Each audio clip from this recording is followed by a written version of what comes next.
Tips and pointers on disability and accommodations in higher education. Legal guidelines for higher education. Federal laws. ADA Section 504, Education and Civil Rights Act of 1964, Fair Housing Act. IDEA does not apply to students with disabilities, SWDs, after high school. Laws are meant to level the playing field, provide access to education where disability causes barriers, apply to architectural access, aids and services for effective communication, and result in non-discriminatory processes, practices, and procedures. This is the resource where this was gathered. Laws are not meant to provide an unfair advantage for disabled student, fundamentally alter an academic program, create an undue financial burden on the university, cause a burdensome administrative process,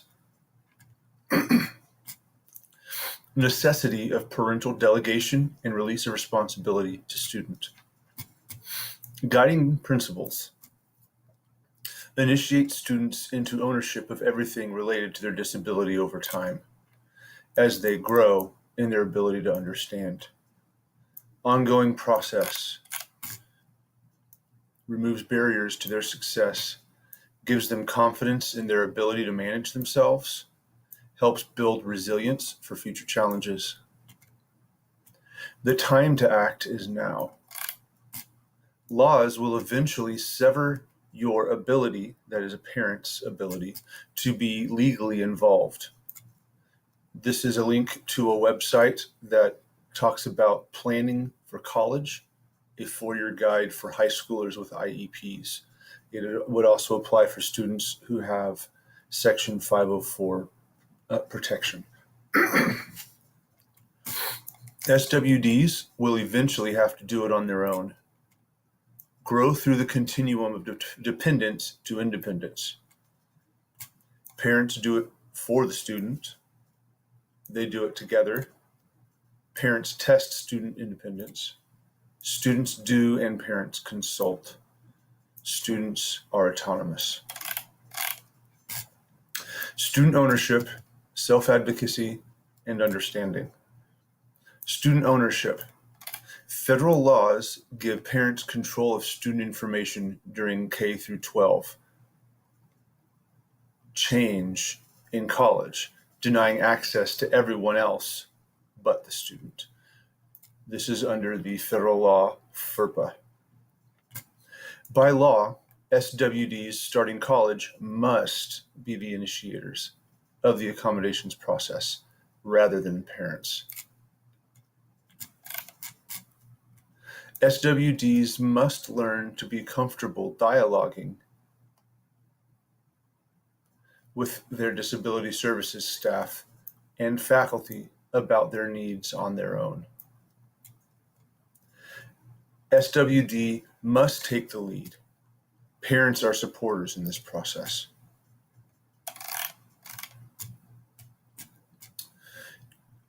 According to federal law, once in higher education, the parent cannot even be in the room during the conversation unless the student signs a waiver. The parent will not have access to information about academics, accommodations, etc., without the student's signed waiver. The waiver gives read-only access to parents. They have no power to act on the student's behalf. Self-advocacy and understanding. Your student will likely have to meet with faculty and staff to discuss accommodations other than when you are present. That is the parent. During the semester, accommodation issues in a class will arise. They will have questions about the accommodations process. It is at these times that it will be most evident which students have ownership of their needs and those who do not. A student's willingness to self-advocate at these moments many times is the determining factor for a successful semester. Goals of self-advocacy and understanding. A student attends IEP 504 meetings starting in the 6th grade or now on. Student knows how their disability affects their academics. Student understands what accommodations work for them. Student develops questions ahead of time and asks them. Student understands the IEP 504 process. Student reads, watches material related to disorders, and gets connected to peers with shared experiences. Student becomes familiar with their rights under disability law and learns socially acceptable ways of ensuring that they receive the support they need. Student meets and discusses accommodations with teachers. Plan with school counselor to attend first few meetings. That is, the school counselor attending those first few meetings along with the student and the teacher. Work towards one-on-one meetings by sophomore year. Doing it on their own now means they will do it in college. Disability records. Organize all disability documentation into a physical file with a digital backup. ARD and Section 504 committee reports are helpful, but usually contain insufficient information to receive comprehensive accommodations. Request for a copy of your students' full and independent evaluations, or FIEs, to provide with the accommodations request to the university. Get your students' evaluations updated during their last year of high school. Request a full evaluation, not just an update.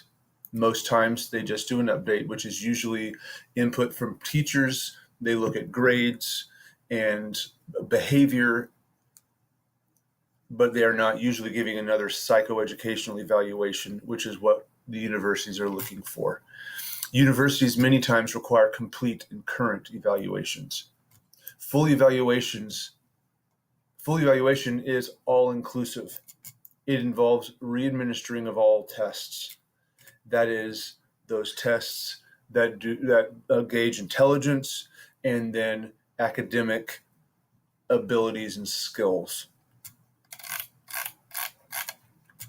Finally, updates many times use lesser measures and do not provide comprehensive measurement of current abilities and deficits.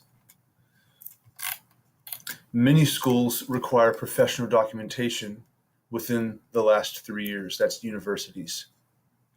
Schools do not pay for evaluations after graduation, and getting a full psychoeducational evaluation can cost thousands of dollars if done after high school.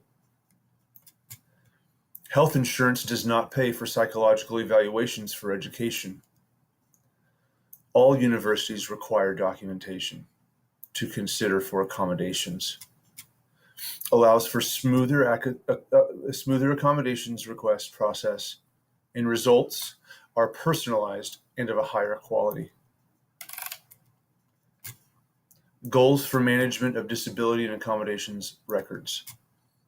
Parents learn and teach students the purpose of different disability documents, such as the 504 plan, IEP, FIE, evaluations reviews, summary of student performance or SOPs, etc. Student develops a system to maintain these records as paper and digital files and continues to update them during college and after. Student includes letters and emails as part of the documentation file. Any emails that are sent or that are received about accommodations are important to hold as a record for the student's process. There will be a second video in a few after this one that will continue this the reading of this document.